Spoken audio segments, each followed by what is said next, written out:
is electric. Hi everyone, welcome back for another energy related video. And after my recent rant video, which seemed to go down quite well, I thought I'd do another video discussion rather than a video about some specific technology. And I wanted to do it around the Ripple's prospectus for their solar farm. I put my £25 down to reserve a slot to be able to buy shares in the solar farm. I thought that was going to work well. I actually preferred that to wind generation, in that having had solar myself, I'm comfortable with what happens month to month and how much you generate a year.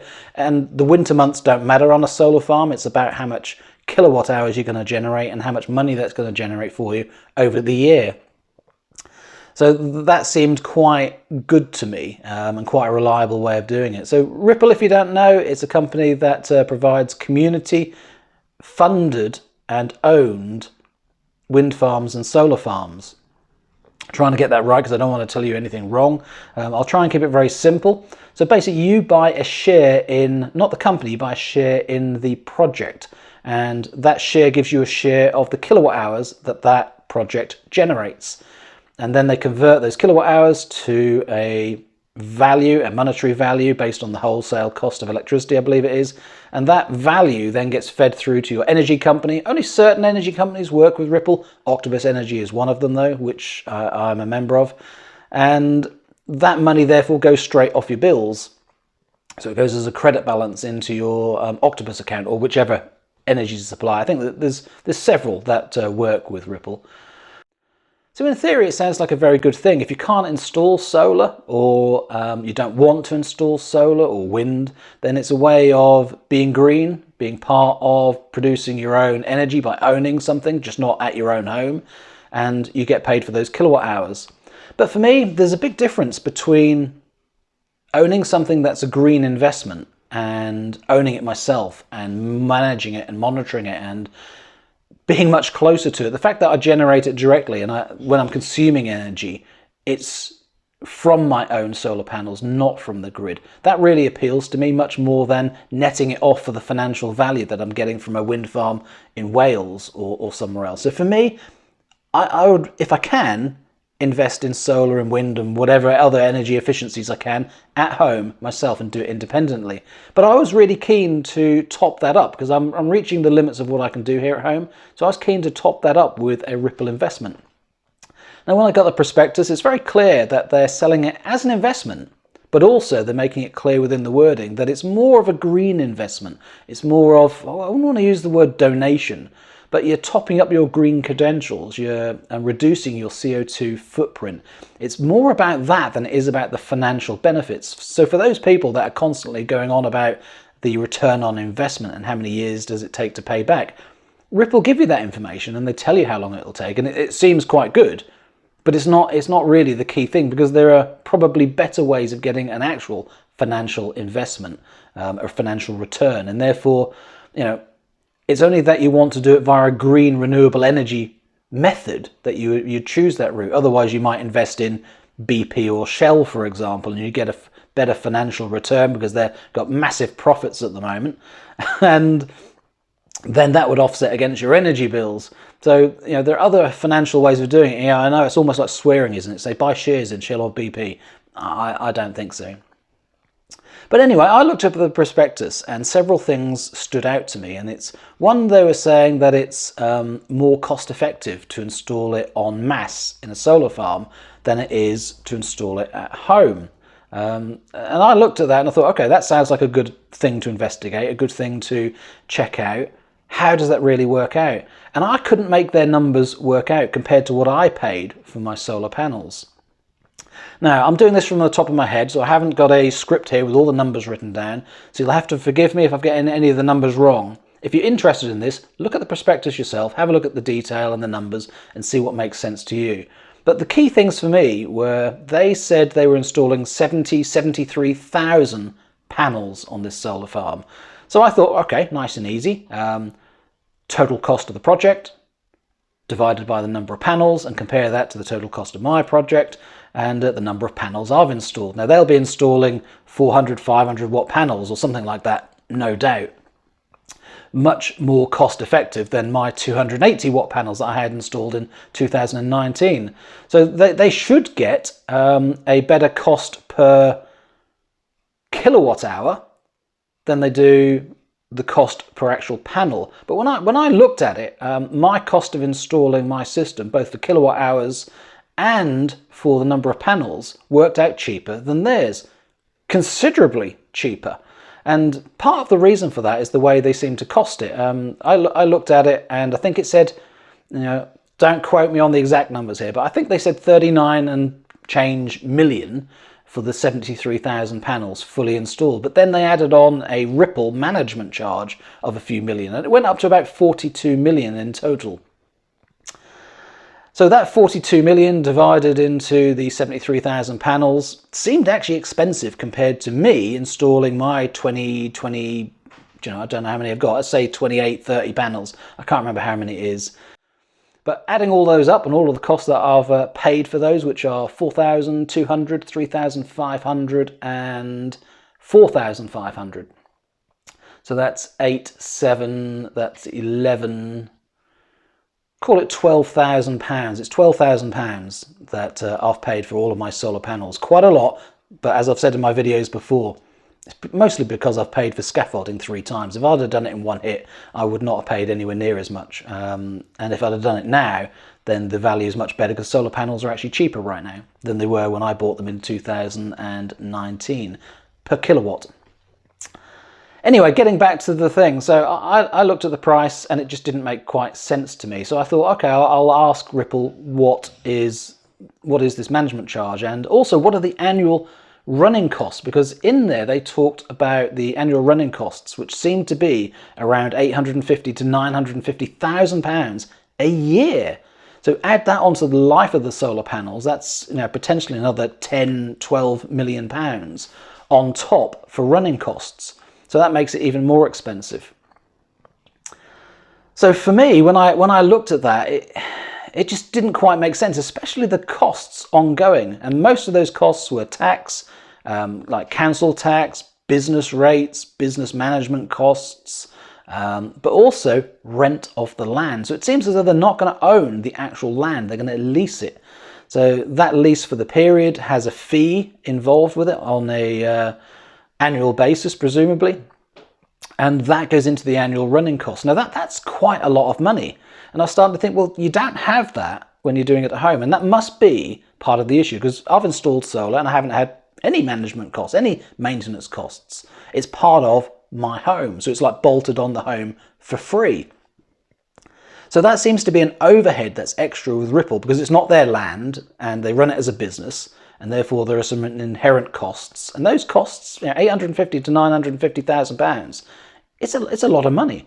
Now that equated to a drop in the income from per kilowatt hour. They were estimating 8 pence a kilowatt hour is what they're going to generate using wholesale prices and what they expected of wholesale prices. 8 pence a kilowatt hour. But you only got 6 because 2 pence a kilowatt hour was effectively coming out through the annual costs. Again, that seemed like a high proportion. Or is it? Is a business running cost of a quarter, 25% overheads costs? Is that a reasonable thing? So business-wise, it might be 25% costs and 75% profit that you're going to give back out to your owners, your shareholders. That's actually probably quite good. But if you'd have installed that solar on your own house, then you don't have those running costs. So you'd be getting the 8 pence or maybe more, depending on which tariff you use. So does it make sense or does it not? And I couldn't sort of work it out, because I was thinking those costs seem high and surely there'd be a better way of doing it. And that was where I wouldn't say hit upon a eureka moment, but I sort of thought, well, if you're doing it for green credentials, and if you're doing it as a, you know, sort of donation, because you're not really doing it for a financial investment, but you're getting some financial investment back, then how much solar and how much benefit and how much green credential could they have done? If it really was a donation, what if everyone gave £500 or £1,000, you know, if they had it, to a company like Ripple, and instead of buying a solar farm, instead of installing it new. What if they gave solar away? Gave it to households that really needed it. So these people that are struggling with their energy bills and don't have solar and don't have insulation, why don't they have a team that goes out, insulates the home or improves the insulation and adds solar for them, and do it for free or do it as a grant, do it as a genuine sort of donation, a goodwill gesture. And then you wouldn't have the ground rent, you wouldn't have the business necessarily, the profits, the costs, the management overheads, or the land lease, because it's already on the houses for free. So to me, it would seem a more cost-effective way of installing solar in the country and reducing the country's energy bills and helping people that need help. I think I'd rather do that than invest in Ripple for a profit to myself. If I'm going to do it as a feel-good thing, as a green project, do you know, I think I'd rather invest in a big project that installed solar where it was really needed, but with less costs and all of the benefit going directly to the individuals. So that way, instead of wholesale prices, you're saving retail prices. So you're helping someone, instead of saving 8 pence a kilowatt hour, you're stopping them from paying 40 pence a kilowatt hour during the day at peak rates. To me, I think that would be a system I'd like to see. And it's almost, you know, if Ripple are listening to this, why not? Why not do one that's more based as you're doing it for charity, you're doing it for free. Instead of doing it on a farm, do it on a distributed system, installing all over the country and help people out that need it. Do you know, I think I would invest in that. So let's say I'll give a commitment now. If Ripple did something like that or someone else did and I could believe in that project, I'd give £500 to that. And yeah, I'm not getting any actual financial return from that. Apart from the benefit to me is to be able to watch the numbers. If they could account for the numbers and have some sort of showing me the numbers, I would like to see that. So not just estimated numbers, but actuals. I would love to see that and do that. So anyway, there you go. I haven't invested in the Ripple prospectus. I did put my £25 down. I'll probably get that back at some point. I don't know when. And I'm not necessarily against the Ripple projects. I just didn't like the look of the high costs of installing versus what I saw as my actual real cost of installing here at home. It seemed more practical to be able to install more solar and make a bigger difference if you did it in a distributed way rather than as a business.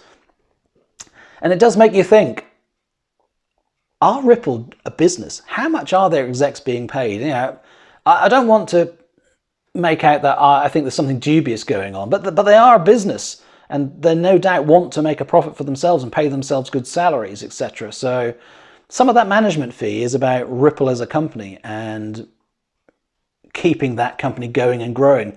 What they're doing is a great thing, and without the company they wouldn't be doing this great thing. So, you know, it is necessary and it is justified. But yeah, if I wanted to do it for the green credential side, I think I would do it differently. And if I was doing it for a monetary based saving, I think I would do it differently. So the interesting thing with Ripple is that it gives you this way of generating the income that goes directly off your energy bills. It's still taxable though, so you might still have to pay tax on that. I think it gets put onto your tax returns as interest effectively. So interest on a savings account. I think you're allowed £1,000 tax free. So long as you're not getting close to that limit, it should be tax free. But you know, don't quote me on that. I'm not a financial advisor, but you'd need to check into that yourself. But it is all part of your income that you have to consider.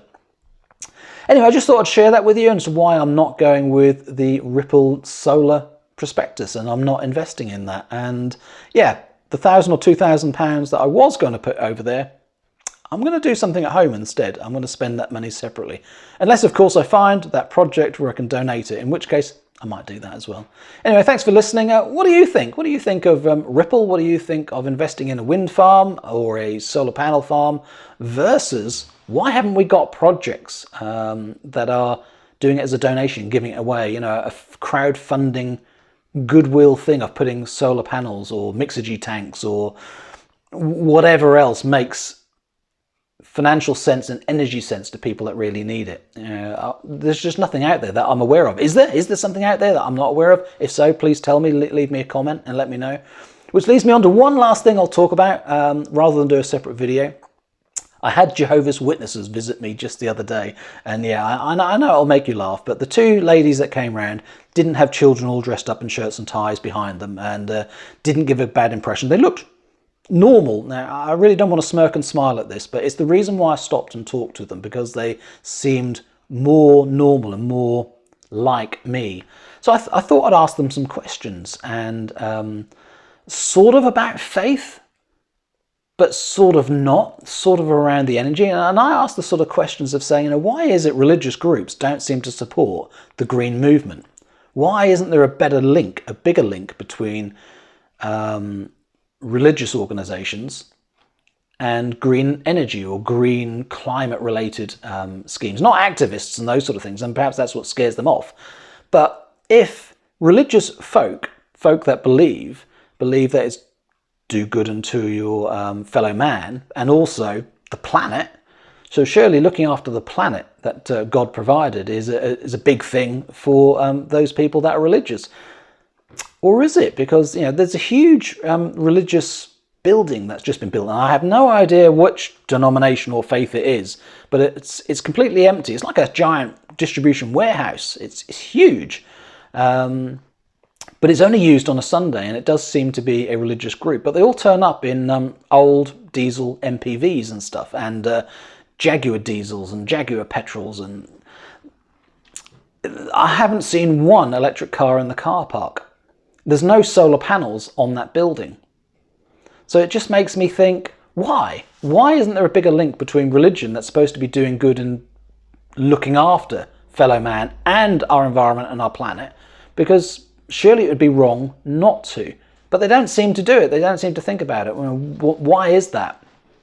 Surely there should be more projects being created by these groups, perhaps to do what I'm talking about, putting solar panels on people's houses that really need them. Perhaps they should be doing good that way, because it helps the planet and also helps individuals as well. And these Jehovah's Witness people didn't really have an answer for it. And I asked them, do you drive an electric car? No. Do you have solar panels? No. I asked, why not? Are you not concerned? And their answer was, it's a very, very odd one, because they said to me, God's going to solve the problem. There isn't really a climate crisis to worry about, because God will sort it out. Now, perhaps it's intended that the current climate collapses and has problems, because then it'll be reborn how God wants it to be. So they're effectively just leaving it to God, which just reminded me so much of the joke that's out there. Now, I can't give you the details. I'm not very good at telling jokes, but you know the one where is it a bloke on a rowboat stranded somewhere and he's waiting to be saved, and all these people and boats and things come along to say, hi, we'll rescue you. And he says, no, it's okay, I'm waiting for God.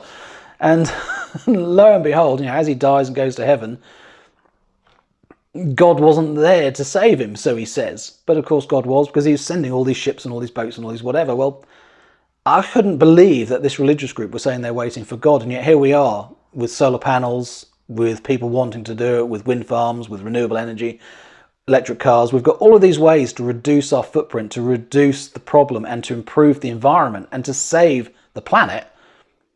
And yet this religious group seemed to be saying, no, we don't need to do any of that, we're just waiting for God. And I wouldn't say lost interest at that point, but I think that just showed to me that there is a disjoint between the planet and people, and even in religious groups that you would expect to care more than others, they're as disjointed and random, and some are interested in the green movement and some are not. And loads of them, if not a vast majority, are all driving old diesels.